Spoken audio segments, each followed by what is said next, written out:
எரேமியா தீர்க்கதரிசி இப்படிப்பட்டவர்களை குறித்து அங்கு 23வது அதிகாரம் 14வது வசனத்திலே சொல்லுகிறார். 2 தீமோத்தேயு 3வது அதிகாரம் 6வது 7வது வசனத்திலே நாம் பார்த்தோமானால் இவங்க என்ன செய்யறாங்களா, பெண் பிள்ளைகளுடைய வீடுகளில் புகுந்து அவர்களை வசப்படுத்திக் கொள்கிறார்கள் என்று. எனக்கு அருமையான வாலிப சகோதரனே, சகோதரியே, எனக்கு அருமையான பெற்றோர்களே, இந்த கள்ள தீர்க்கதரிசிகளை உண்மையான ஊழியர்கள் என்று நம்பி உங்கள் வீடுகளிலே நீங்கள் விட்டு விடாதீர்கள். என்ன செய்வார்கள் என்றால் உங்கள் பிள்ளைகளை அங்கே வசப்படுத்துவார்கள் என்று வேதம் தெளிவாக நமக்கு சொல்லுகிறது.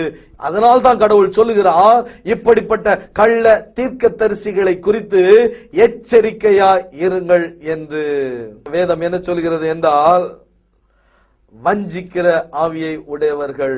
மத்தேயு எழுதின சுவிசேஷம் 24வது அதிகாரம் 24வது வசனத்தை வாசித்தோமானால், கள்ள கிறிஸ்துக்களும் கள்ள தீர்க்கதரிசிகளும் எழும்பி கூடுமானால் தெரிந்து கொள்ளப்பட்டவர்களையும் வஞ்சிக்கத்தக்கதாக பெரிய அடையாளங்களையும் அற்புதங்களையும் செய்வார்கள்.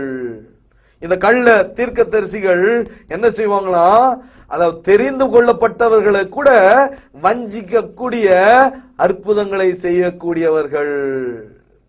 ஹீலிங், பயங்கரமா ஒரு ஹீலிங், இந்த மாதிரி ஹீலிங் ஆகிவிட்டது என்று சொல்லி மக்களை நம்ப வைத்து கழுத்த இருக்கிறது. அதுதான் வஞ்சிக்கிற ஆவி.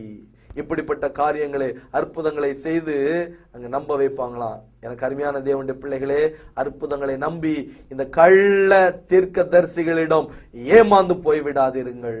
இந்த கள்ள தீர்க்கதரிசிகள் மாயக்காரராய் இருக்கிறார்கள் என்று அங்கே எரேமியா தீர்க்கதரிசி 23வது அதிகாரம் 11வது வசனத்திலே அவர் சொல்லுகிறார்.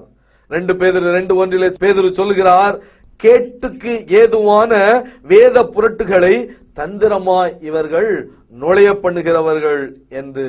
எனக்கு அருமையான தேவனுடைய பிள்ளைகளே, கள்ள தீர்க்க தரிசனம் சொல்லுவார்கள், கேட்டுக்கு ஏதுவான வேத புரட்டுகளை அப்படியே நுழைய செய்வார்கள். அப்படியே இப்பதான் எனக்கு கடவுள் எனக்கு வெளிப்படுத்தினார், இந்த நேற்று ராத்திரி நான் தரிசனத்திலே தேவன் எனக்கு வெளிப்படுத்தினார், அல்லது என் காதல அப்படியே ஆவியானவர் குசு குசு என்று பேசினார் என்று சொல்லி தந்திரமாய் வேத புரட்டுகளை, வேத வசனத்திற்கு ஒத்துக்கொள்ளாத காரியங்களையும் அவர்கள் தீர்க்க தரிசனமாக சொல்லி உங்களை நம்ப வைப்பார்கள். எனக்கு அருமையான தேவனுடைய பிள்ளைகளே, இப்படிப்பட்ட கள்ள தீர்க்க தரிசிகளை குறித்து எச்சரிக்கையா இருங்கள் என்று தேவன் நம்மை பார்த்து எச்சரிக்கிறார். அடுத்து, தங்களுடைய ஆவியின் ஏவுதலை பின்பற்றுகிற மதிகட்ட தீர்க்கதரிசிகள் என்று எசேக்கியேல் தீர்க்கதரிசி அங்க சொல்லுகிறார். தங்களுடைய வாக்கை அல்ல, தாங்கள் யூகித்த தரிசனத்தையே சொல்லுகிறார்கள் என்று அங்கே எரேமியா தீர்க்கதரிசி சொல்லுகிறார். தங்கள் இருதயத்தின் வஞ்சகத்தையே இவர்கள் தீர்க்க தரிசனமாக சொல்லுகிறவர்கள். எனக்கு ஒரு அம்மாவை தெரியும், நல்ல தீர்க்க தரிசனம் சொல்லிட்டு இருப்பாங்க. அவங்களுடைய மருமகளை அவங்களுக்கு பிடிக்காது. அதனால மகனுக்கு அந்த அம்மா தீர்க்க தரிசனம் சொல்லுகிறது, கடவுள் உனக்கு இந்த மகளை காட்டலடா, கடவுள் இன்னொரு மகளை காட்டுகிறார், அதனால கடவுள் உன்னைய டைவர்ஸ் பண்ண சொல்லுகிறார் என்று.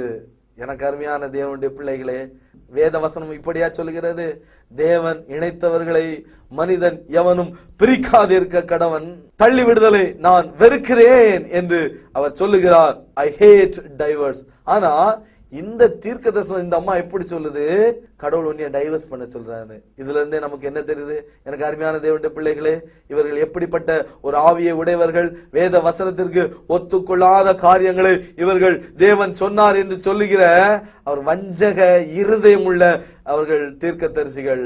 கள்ள தீர்க்க தரிசிகளை குறித்து நாம் எச்சரிக்கையா இருக்க வேண்டும். எனக்கு அருமையான தேவனுடைய பிள்ளைகளே, தங்கள் நாவின் சொல்லையே அவர் உரைத்தார் என்று சொல்லுகிற தீர்க்கதரிசிகள் என்று அங்கே எரேமியா தீர்க்கதரிசி 23வது அதிகாரத்திலே இவர்களை குறித்து சொல்லுகிறார்.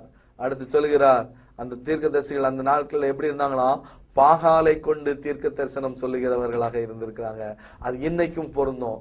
இன்றைக்கு அநேக தீர்க்க தரிசிகள் அவங்க என்ன செய்யறாங்க, இந்த கள்ள தீர்க்க தரிசிகள் வீட்டுல பூஜை பண்ணிட்டு வருவாங்களாம். அந்த மீட்டிங் வருவதற்கு முன்பாக அசுத்த ஆவிகள் இடத்துல அங்க பூஜை பண்ணிட்டு வருகிற நிறைய பேர் இருக்கிறாங்க இன்னைக்கு. ஏன்னா அங்க வந்து மிராக்கிள் நடக்கணுமா. எனக்கு அருமையான தேவனுடைய பிள்ளைகளே, பாகாலை கொண்டு தீர்க்க தரிசனம் சொன்ன தீர்க்க தரிசிகளை போன்று இன்றைக்கு அசுத்த ஆவிகளை வைத்து பூஜை செய்து கொண்டு வருகின்ற கள்ள தீர்க்க தரிசிகளை குறித்து எச்சரிக்கையா இருங்கள் என்று தேவன் நமக்கு தெளிவாக உணர்த்துகிறார்.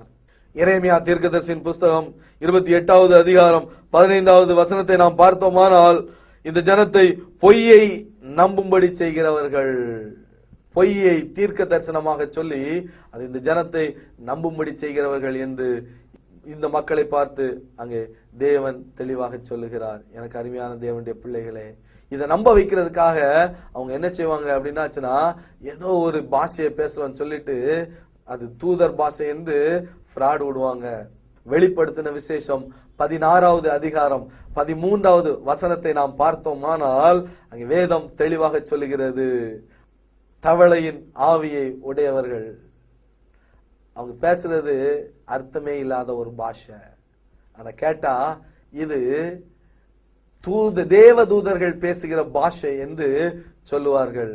அதனால்தான் அவங்க சொல்ற அந்த தீர்க்க தரிசனங்களுக்கு அதுக்கு முன்னாடி ஏதாவது ஒரு வாயில வர்ற ஒரு உளறலை பேசிக்கிட்டு இது கர்த்தர் சொன்னால் என்று மக்களை நம்ப வைக்கிற கூட்டம். எனக்கு அருமையான தேவனுடைய பிள்ளைகளே, இவர்களை குறித்து நாம் எச்சரிக்கையா இருக்க வேண்டும். துன்மார்க்கன் தன் பொல்லாத வழிகளை விட்டு திரும்ப கூடாதபடி அவர்களை திடப்படுத்துகிறார்கள் என்று எசேக்கியேல் தீர்க்கதரிசி 13வது அதிகாரம் 22வது வசனத்திலே அங்கே சொல்லுகிறார்.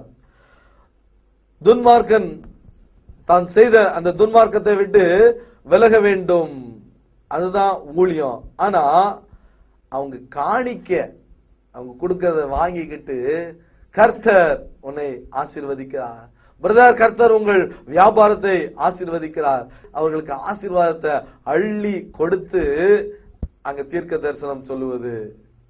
உண்மையான தீர்க்க தரிசனம் என்ன சொல்லுவான்,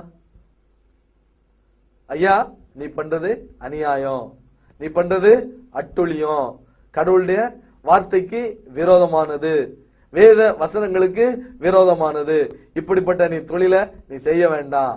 அதுதான் உண்மையான தீர்க்க தரிசனம்.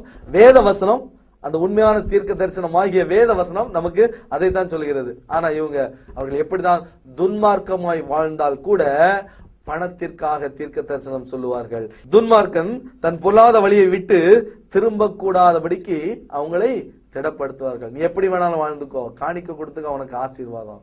எனக்கு அருமையான தேவனுடைய பிள்ளைகளே, இப்படிப்பட்ட கள்ள தீர்க்க தரிசிகளை குறித்து நாம் எச்சரிக்கையா இருக்க வேண்டும் என்பதை தேவன் நமக்கு உணர்த்துகிறார். அடுத்து, என்னை அசட்டை பண்ணுகிறவர்கள் மேல் பொல்லாப்பு வராதென்று சொல்லுகிறார்கள். எரேமியா தீர்க்கதரிசியின் புஸ்தகம் 23வது அதிகாரம் 17வது வசனத்திலே நாம் பார்த்தோமானால், தேவனை அசட்டை பண்ணுகிறவர்கள் மேல் பொல்லாப்பு வராது என்று அங்கே இந்த கள்ள தீர்க்கதரிசிகள் அங்கே சொல்லுகிறார்கள். தேவனை அசட்டை பண்ணுகிற அந்த ஜனங்கள் இல்லையா, கள்ள ஓட்டு போட்டு அங்க ஜெயிச்சு வந்திருப்பாங்க, அல்லது எலெக்ஷன்ல பயங்கரமான கோல்மால் பண்ணி அங்க ஜெயிச்சு வருவாங்க. ஆனா அடுத்த வாட்டி கன்வென்ஷனுக்கு இந்த தீர்க்கதரிசன ஊழியத்துக்கு கூப்பிடணுங்கிறதுக்காக அவங்க அந்த தலைவர்களையும் அந்த ஊழியக்காரர்களையும், ஐயா நீங்க தான் பெரிய பரிசுத்தவான், கர்த்தர் உங்களை ஏற்படுத்தி இருக்கிறார் என்று அங்கு பகிரங்கமாக அங்கு பொய்களை சொல்லி அவர்களை மகிழ்விப்பார்கள். எனக்கு அருமையான தேவனுடைய பிள்ளைகளே, இந்த கள்ள தீர்க்கதரிசிகளை குறித்து நாம் எச்சரிக்கையா இருக்க வேண்டும். அடுத்து இவர்களை குறித்து வேதம் சொல்லுகிறது.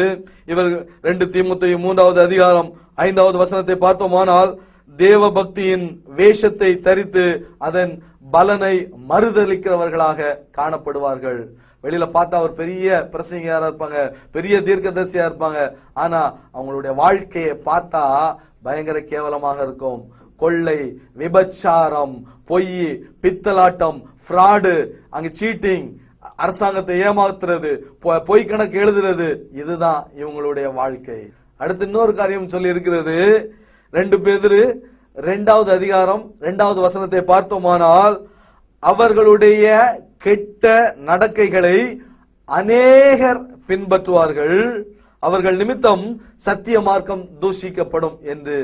அநேகர் இவர்களை பின்பற்றி போறது அநேகர் பின்பற்றுவாங்கன்னு சொல்லி, எனக்கு அருமையான தேவனுடைய பிள்ளைகளே, அடேங்கப்பா இவங்களுக்கு